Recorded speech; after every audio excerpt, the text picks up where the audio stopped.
Buli andaba je baleko amanya gange bampita Mikisi Msitofani nga ensonga endeese wano siri muntu aleta business yange moso bwe kituuka ku family yange abangoberedde ebbanga ddene ku internet but I believe nja kukozesa ekigambo ngambe mama w'omwana wange oba nga gwe mumanyi nga Bash aina statement ezimu zakozesezza nga however much they can affect me, I understand, but this sigenda vayo kubyogerako because at the end of the day fena tuba n'obulumi ku mitima oba fena tuba n'ebituluma naye tekitegeeza mbu tubirete ku internet lwansonga internet terina kyegenda kugonjoola. First of all, njagala mbazeeyo mabega mu 2021. I was this man yali abeere waka ne mukyala wange munju nga nva ku mulimu ne nkomawe waka ne nve waka ne ngenda ku mulimu. 2021, if you all remember, baata video ya Bash nga akisinga omusajja mu ndabirwamu and baali ku skies enagulu. Omwami oyo bamuyita Shafik Shoes. Ye video yasooka okuteebwa mwenna mujjukira by then Galaxy yasooka okuta video eyo. I think I paid each and every blogger aleme kwogera ku bintu ebyo but era nenvaayo nze kennyini ne ngamba byadda because aba TikTok abaana bali batandise obibuukira bla and stuff. Video eyo ngenda kukkiriza njogera amazima mbu ye kanaaluzaala ya buli kimu oba y'ensonga lwaki tutuuse wano we tuli olwaleero. Era video eyo nze ng'omusajja eyalekanga mukazi wange ewuwe oba ewaka ngende njiye teyandeka kyekimu. But you also know that we got a misunderstanding. You had this man yali akuvuga n'omuyita, you packed your stuff, but that night in a art break ganze we nali ndowooza kuba wandeka munju and I only had a single friend in this world, it was you. Wagenda ku skies omusajja n'akwebakako that all night enkeera n'okomawe wange ne tuddawo nga gwe atalina kyokoze. In that process we nalaba ebintu ebyo I came home. I think olunaku olwo nava ku office ne nkomawe waka. I looked in the eyes wali ku simu ne mukulu wange n'angamba ebigambo bino n'angamba Mike tokuba mwana w'abandi kubanga I swear najja sikikkiriza. I didn't blame you so much because we had just met and we rushed stuff kuba Bash nakulabanga ennaku 2-3 week eddako ne twewasa. I understand you had men you were seeing and stuff but nze ng'omuntu I only had you.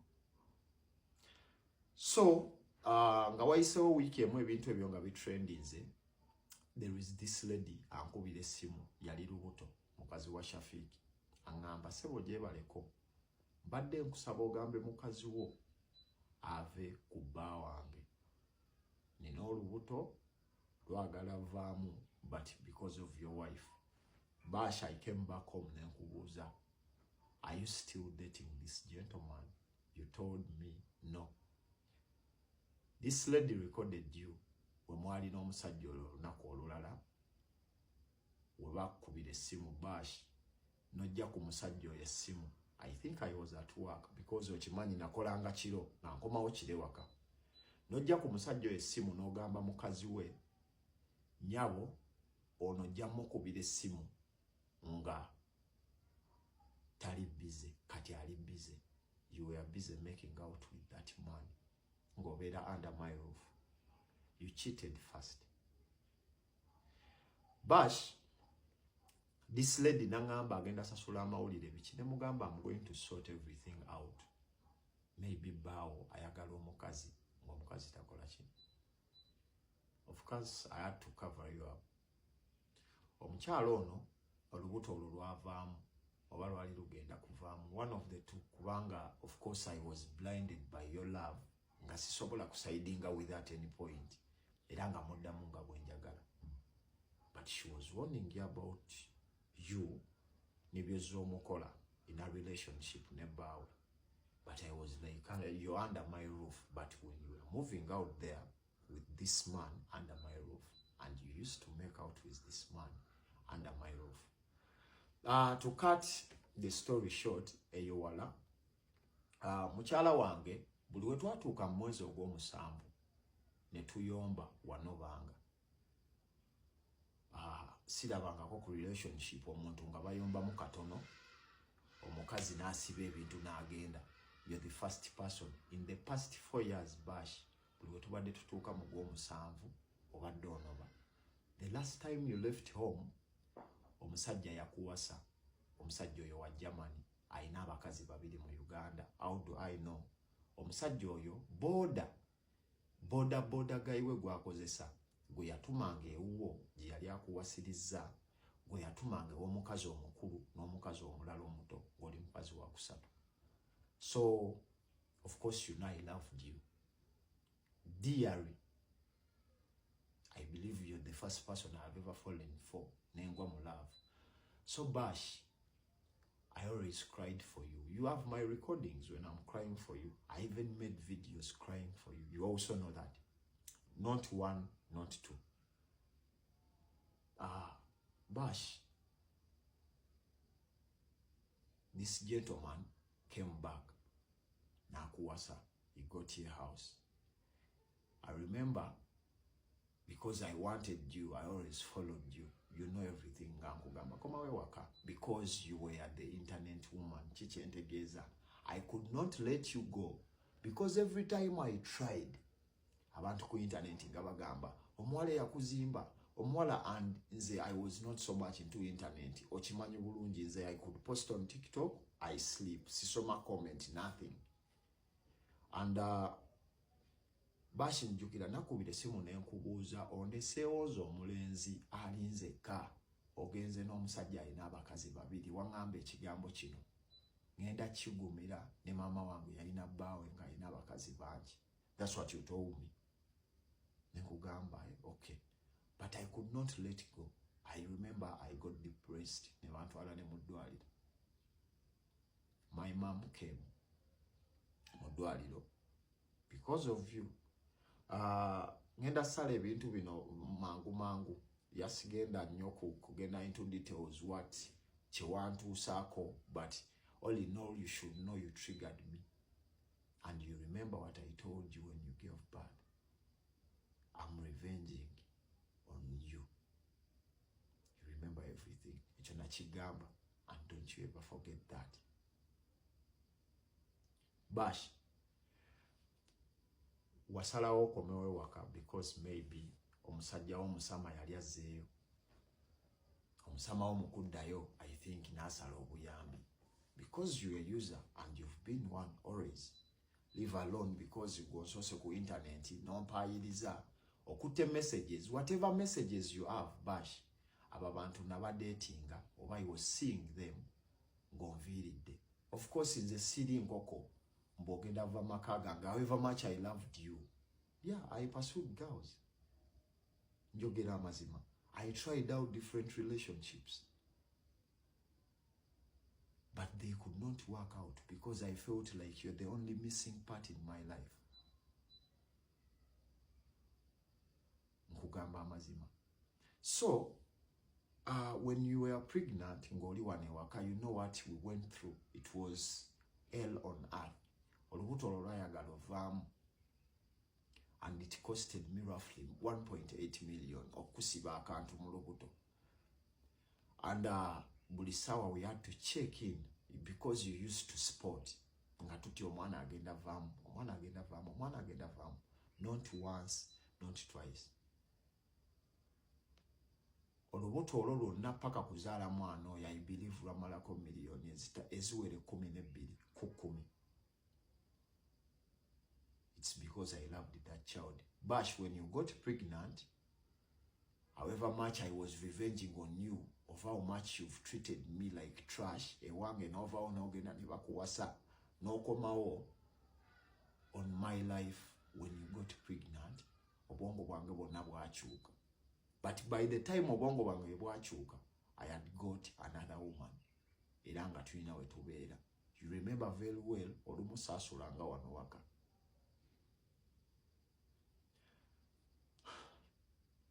Time reached. You gave birth. You know how much money I paid. You know very well how much money. How much was the bill? It was a lot of money. Mbuse bintu bingi. Sigenda of course kwogera ku bawo wa Sweden, no. Sigenda kwogera ku ono gaye gobadde yagala otwalira omwana we Canada. Ebyo byonna kambibuuke tebigasa. Bash, they sent you some messages. Mbonafunisa omuwala olubuto e London when you were pregnant at home here. Non-possessor. Of course, as a man who was triggered, I accept nakudamu nga bwenjagala. Yeah. Era nembye Ghana. Not until the woman reached out to you nabigamba. Bash, ngenda kusala ebyo byonna mbiveeko kuba tebigasa, but kantuuke ku nsonga y'omwana. Bino byonna sandi byogedde kuba tebirina makulu. These people batusunga busunzi, naye bakusunga. Tewali kye bagenda tuyamba, tekuli agenda kuwa mata, tekuli agenda kola kibano bakwano buno bukwano bonna bu blog obuwala. Those are a bunch of losers. I'm telling you. Mosoyo kadama. Ekyasiza okunuma wagambye sirabirira mwana wange. Bash, when my child yalina ndowooza emyezi 2, that's when you decided nali ngenze ku mulimu kola nodduka n'omwana oyo n'ogenda. I remember I came back here ne bangamba Bash yagenze. I called you myself. Bash n'ongamba okomawo. Wangamba okomawo ne ngamba kale so genze sulako wa mukwano go. You said yes. Bwangamba okomawo, I called you HO. Nenkugamba ojje wano omwana wange. Bash, that boy is my asset. That is our child. But the fact that mutaddemu sente nyingi bwezityo kitegeeza mwagala. Tovaayo lagansi mbunze ndi muntu mubi nnyo. Tovaayo lagansi mbunze ndi muntu mubi nnyo. Nedda nnyabo. I'm not so bad. Bash, bwodduka n'omwana n'omutwala, I think mukwano gwo mweru bwati ye yakuddusa wano avuga Markex n'akutwala. Mukwano gwo after 1 month nansindikira message ku Instagram nangamba oyina empisa embi okoppa ebintu bye. Simaye ebizigo byakola oyagala bikoppa. Simaya wawulidde awo sawusigalo. Simaya ng'oyogera ne muganda wo. Bash, that's the first time I reached out to you. Nenga, I didn't reach out to you mbusagala mwana wange, but you was gonna use that on Fufugazi. I'm telling you. Nchizayo nenkugamba the fact that I loved that boy yensonga lwaki I paid each and every bill. Nozalira bw'oyagala wonna nga sikugambye sirina sente gende emulago. No. St. Catherine wewazalira. You know how much money it costed me. Okuyita mu eyo process y'emyezi 9 gyonna. You have the receipts. Wajja wano omwana mukwano gwa ngamba ebyo. Nze kennyini I reached out to one of your friends. Ne mugamba omwana wange Bash gye yamutwala. Omukazi akomplaininga. Bash, Katonda akumpa na kusanga at one of the saloons wali ng'oli ne godmother oyo omwana. Bash nenkugamba ebigambo bino. Nenkugamba nyamba omwana wange. Bambi tomukuliza mu mbeera mbi. Twala ennyumba yange ewaka. Zijjewo abalenzi abo bonna. Bafunire ewantu ewalala. Otwale enju eyo paka woli esootinga. Wagaana. Olwo olunaku I think nakuwa emitwalo 3 wali mu saloon. I missed my child dearly, but I didn't want you to use my kid on Nafuye. No. After emyezi 2, I think Bash ebintu wabiraba byagaana ng'obeera Nansana wa mukulu wo nze ne mukulu wo twali tukwatagana. Remember when I met you, you told me you're an orphan, toyina bazadde and toyina wa Luganda oba temunyumya. The only person I knew nga mukwano gwo yali muganda wo omubwati. Oh, that period yonna emyaka egyo gyonna, it was me. You know your sicknesses, omanyi obulwadde bwo. Nga nze akutwala mu ddwaliro, I paid each and every bill. Each and every bill. Olubuto lwaffe olwasooka bagambye twalugyamu. You remember very well why I told you. Bashi, olubuto lunali sirukakasa. You were fucking Sharif. Oyina nze. Oyina guy w'omu America. I knew everything naye nze nsirika. Ekyo kikubuulira okimanyi bulungi. Nze nsobola osirikira ekintu nga nkimanyi kinnuma n'ensirika. That's why nakusaba ne nkugamba nze baasuulira omwana alina omwaka ogwo, you know my child. Omwana wange kati alina emyaka 7. 7 years old. Takeerangako nangamba daddy bangobye fees asomera ku international school. She has everything she has ever wanted. Sirina nnyo, but I make sure my child is a happy child. She's now 7 years old. You know everything. Kati ongamba otya, I will provide for Ivy when I can provide for Blue. So Bash, I will be sharing this screen recording. Bash, time reached, nkugambye nkusanga ku saloni, ne nkusaba ojje wano nze nveewo weesootinge, because I knew when you were pregnant, your guy from Germany came back. My boy drove you. Nakutwala, you met that man. You fucked this man when you were pregnant. But remember, when you gave birth, that's when I retaliated and I told you I was revenging on you. Omwezi ogwokubiri this year, that's when you started reaching out to me. December tujireke nga 8. December nga 8 tujireke, because that's when you started sending me my child. Ng'omundaga. Wansindikira mbu emitwalo giba 7 egy'okumugema, because bamugemanga, I think buli lwaku something sijjukira, you know better. But you know I sent you the money all the time. This is when you're sending me my child. Mulabeko, I think December 25, December 19, December 14. But nga nkubuuza oliwa kati mu January nga 11, this is when they operated my daughter. Because yali tassa bulungi. Mu February nga 1, you sent me my child, no ngamba amannyo ge galemedde munda, tomanyi lwaki. You were married. You know very well. I think yeri ne bakugobayo, so you didn't have a home. No pangisa enyumba ewagipangisa kirwa. Your friend, gwe bayita Bubu, reached out to me.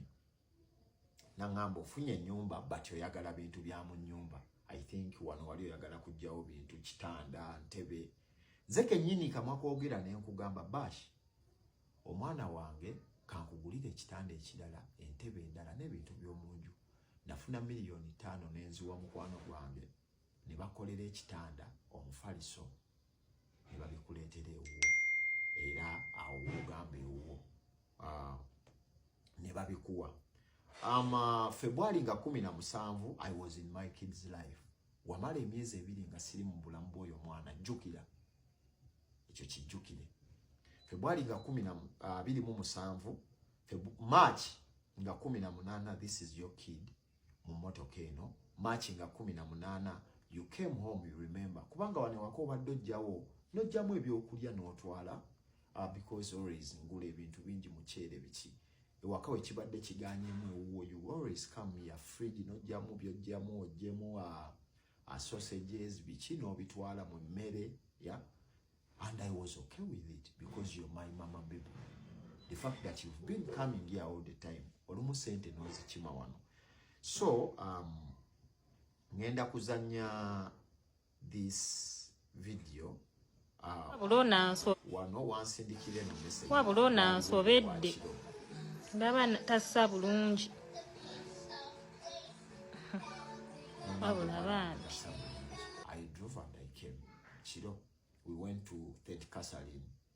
Always, buli chidera tubadde tuvuganga, me and you. Netugenda mu ddwaliro n'omwana oyo. I think this is the reason why I've come out, nange njogere side yange, because I've always taken care of that kid. I swear, I've always. So, St. Catherine, I think, 18, that day nasasula emitwalo 14 mukenda, and 14 mukenda, bill yaddako yali invoice ya Angel Wing, May. This is you sending me receipts za supermarketing of agula bintu. This is the kid nga mulwadde, and this is, I think, your friend nga ngamba ekiriwo.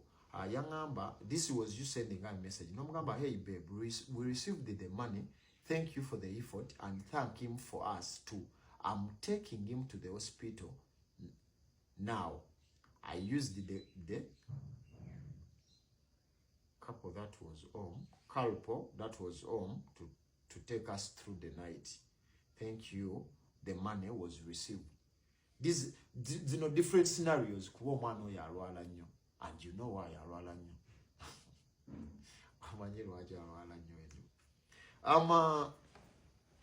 Bash bwembalamu okuva mu gwokubiri kubanga we stopped talking mu gw'omukaaga. And you know why. Omwana oyo bwe yajja, I think that's when we stopped talking. Naye nasooka mujjanjaba with the help of your sister.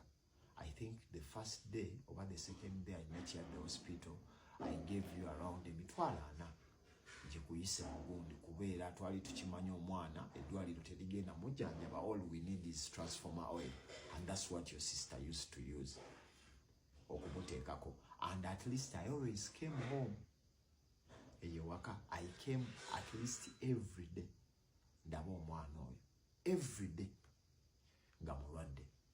So Bash, on the issue of the housing, wayogedde bingi nabirabye. This is my house girl over your house girl nga ngambe ebigambo bino. This is the video. Siyosana uncle, tubadde tukusabako zambi daddy waffe Godfather batusaba otusasulireko kali akayumba kano kali risky gaasi jukira tubeera tukola ali eri emirimu dada ayagala atayaayemuko mu nnyumba omusango oluusi agenze ku gaasi naye luusi ebeera teriiko kyobola ali abeerawo naye tusaba otusasulireko ku kali eri bambi anko at least eringazi agizanyiramu awulira emirembe ya kyekyo tweyanziza nnyo anko tutwalisira bulungi. So this was May. Mu May the wansaba mbafunire ennyumba ennene esinga kuje mulimu because omwana wange yali tasobola zanya bulungi. I drove and came to your home. I remember nakuwa emitwalo 8 if I'm mistaken nzijukizaamu, but I gave you rent nenkuwerako ne sente endala ezikuyisa mu budde. Bash, I've been sending you money kuva, I think, one screenshot yange eraga. I've been sending you money vakuzemba denkuwa, of course owa boda abadde ajjanga wano n'akimayo $10 because you know everything. Saagala nnyo njogere bingi. I sent you nga 11 mu gwokuna nakusindikira emitwalo 4. Sijja kulimba mbu nzijukira zaali zaaki, I swear. Nga 12 mu gwokubiri nakusindikira emitwalo 15. Nga 5 mu gwokubiri nakusindikira emitwalo 10. Nga 15 mu gwokumukaaga nakusindikira emitwalo 10. Nga 19 mu gwokutaano nakusindikira emitwalo 25. Wano ne nkusindikira emitwalo 4. Bashi bwembalamu okuva lwakomawo wano mu bulamu bwange mu gwokubiri this year nsobola okuba nga nkutaddemu million eziwere 10. But if you come out there no ngamba I'm not a father figure sirabirira. I've always been in the life of that boy. Nga bwe nsobola era nga bwe ngezaako. And I remember very well, omwana oyo bwe yawonamu wa traveling, I think, n'ogenda e Jinja. But I had told you I was gonna give you 10M. Nali sizikuwambu, I'm giving you the money, but for the sake of my kid. Osobola okuteekawo ekintu omulabirire. But I understand, I know your games always, bwe tutuuka myezi gino, because abasama bo bakomawo. This is you. I know you made this video, oyina bw'oyagala okakasa. Mboba you and Mickey temukyali, but at some point I wanted to come out nongamba oyina stress wakazaala omwana biki, and I felt sorry nengamba nkola biki naye. We can all go our ways. Buli muna asigala kulo kubanga I respect you as a woman. You know that. You know that. Teri muntu yali akwogeddeko nensigala nga ndi mukwano gwe. That's how much I respected you. However bad byonna bye wankola emabega, you triggered me as a young man. I'm telling you. But you showed me I don't matter in your life. Pinji Dubai ne bakuwasa ne bakutwala ku nnyonyi byonna bimanyi. But you triggered me as a young man and nonteekamu beast mode gyesandizeemu. And that's why kino era nkikujjukiza nkugamba, I told you, you have the messages. I was revenging on you okuzaalamu. I saw wamalira obudde bungi. I have to revenge. But again, we wafuna olubuto neŋŋamba bino nkola bikyoba. Neneebulira ng'omuvubuka neŋŋamba nange nina omwana omuwala. That's why at some point natuuka ne calming down, nensettlinga neŋŋamba, you know what? Let me take care of this kid. For the house, wayogedde ku nnyumba. Sizimbangako nawe nnyumba Bash. I bet tomanyi nnyumba eyo weeri ne bakuwa boda ogendewo. Tomanyiwo. Bingi byonkoze ne muno mu nju naye sijja ebyo tebigasa bantu. Kyenkugambye bano abantu just bagenda kutuduulira. Yeah? And to my beloved son, I know ogenda kukula bino jja biraba. But kyolina okumanya kiri ekintu kimu. Your father loved you. Your father has always been there for you. But your mom at some point hinders me to take care of you. But I've always reached out when I can. Screenshot zo ziraga wansaba sente z'okutwala okugema omwana neŋŋaana. Bash, ku sente ze naakakuwa ku mwana oyo kyogamba toyina mitwalo 7. I believe okimanyi bulungi omwana owange talinnya boda. I always sent you Uber money. Oba nenva wano nembawo abaana emmotoka ne bakutwala bagema omwana oyo. You know very well. Nga ne wemba siri mu Kampala nkuba essimu ne nkubirayo one of my friends nampola emmotoka ne batwala omwana oyo naawe ne bamujjanjaba. That's how much I love that kid. So gwe oyina kyoyagala olaga ensimbu Mickey yasinga obubi. I'm not so bad, at least you know. Siri mubi bwentyo. Ge mazima. So you wanted to cause a damage, like wayagadde, you wanted to damage me, which is okay. Ateze siri muntu wa bino kubanga ebintu ebisinga nabideleting nze ebintu ebyokuuma lisiti sibimanyi, and that's you gwe byoyagala always. Then I'm going to address ensonga y'abakazi. Bash, when we broke up, I dated, the first time we broke up, I dated some girl. And nalabye otaddeyo message bonna mugisaamu olubuto okufiirwa buli kye nnina sigisangamuko ku muwala lubuto. My first time to abort a child was with you. Nenkugamba seetaaga omwana wange akyali muto alina emyaka 3. You remember very well. Then naye ng'omanye ensonga lwaki nakugamba olugyemu, because that child was for Shafiq. That child was not mine. Omanya amazima. Ekirala, for the German guy, nze kale ndi mubi nnyo, but I remember yakuwasa n'ofuna n'olubuto. eyo gye najjanga ku nyumba yo nenkaaba love ng'enzunza.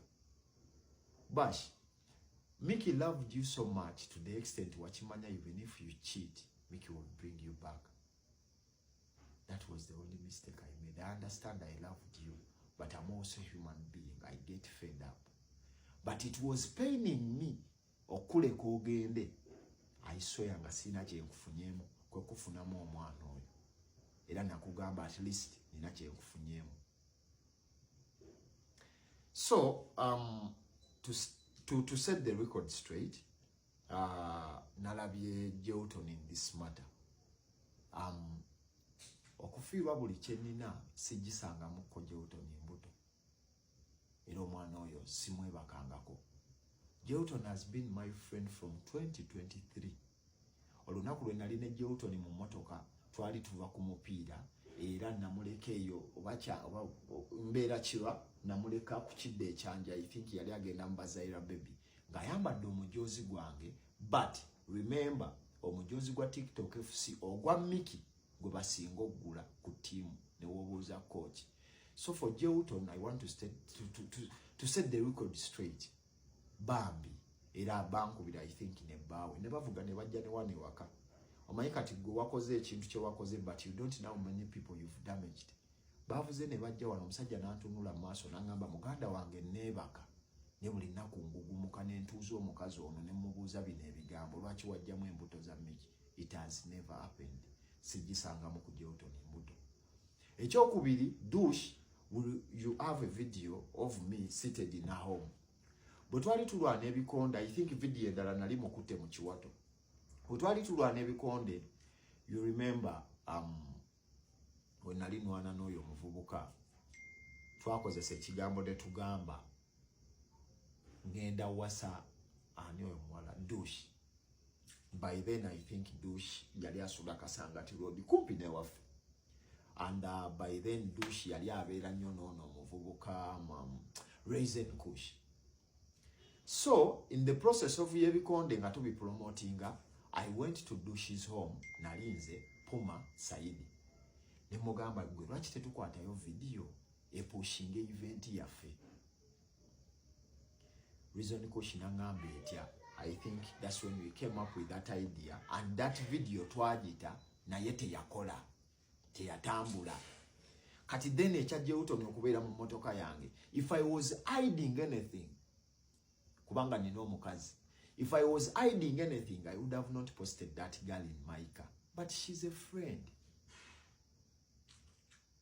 She's a friend. A friend I know the husband even. Or boyfriend, whatever you might call it. Then a shadush, the other video you have, twali munju. You know, gwe ngo omuntu olabika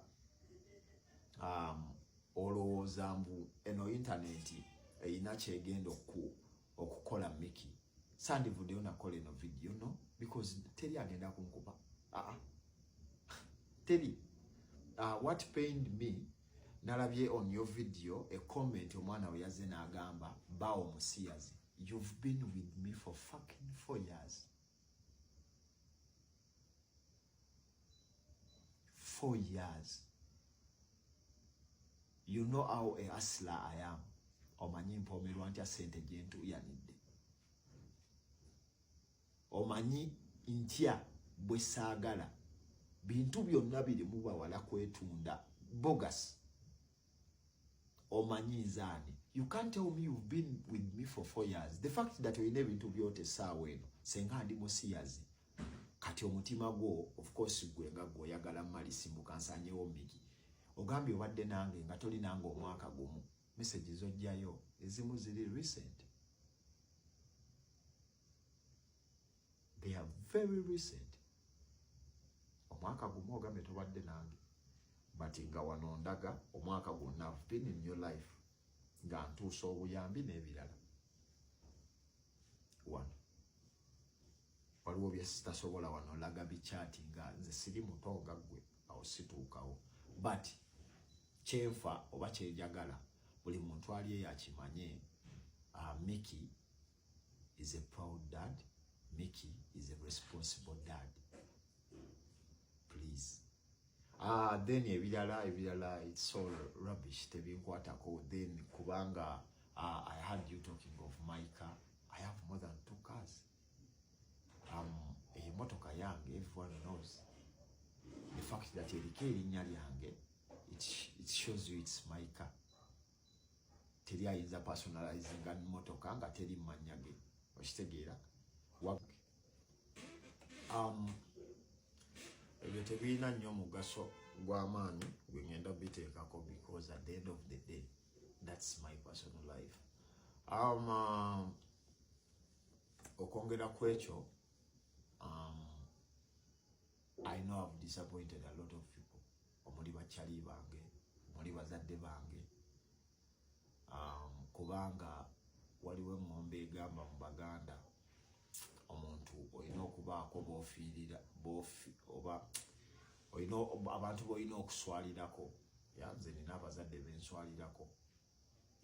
N'omuntu atalina baswalirako, they can do anything for fame, for likes, okusaanyawo obulamu bw'abantu and other stuff. Naye nze nina benswalirako, so I've disappointed a lot of people with doing this.